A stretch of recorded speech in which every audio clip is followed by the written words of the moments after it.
You've talked a lot about you've blown away your revenue projections, right, over the last decade plus.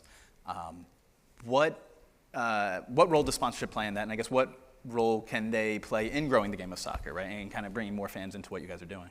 Yeah, so just to give context, our sponsorship revenue today is around the sponsorship level of an average NBA team. Okay. So I think if you just get a sense of where people are, and we have our partners at BMO in the room, they've made a massive bet on that growth and in the fan base and the supporter culture and what that will do for supporting the game.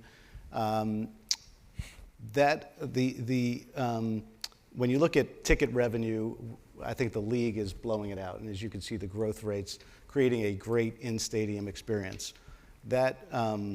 And we're blowing it out on the field. And so when you do great on the field and you have that response from your fans, you're going to get that response from your partners. And the partners see that I think they're getting great value because the youth the young fan base is very social media savvy.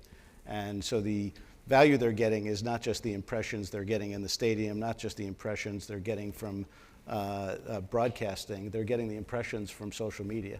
And so those social media impressions are driving, I forget our number, Larry, I don't want to misquote it, but the number of views we had when we signed up Gareth Bale and we signed up Giorgio Chiellini, that extra impact that we have is really an added bonus for sponsors. So it's not like they're only betting on a new sport. They're betting on a newer league than the traditional leagues. They're betting on where this league is going to get viewed and how it's going to get viewed on a global basis and the value of where they're spending their dollars. When you say similar sponsorship revenue to an NBA team, can you give us a sense of scale? Yeah, we're right around $50 million from a sponsorship revenue standpoint, which I think is the number for an average NBA team. And that's still growing? That's still growing.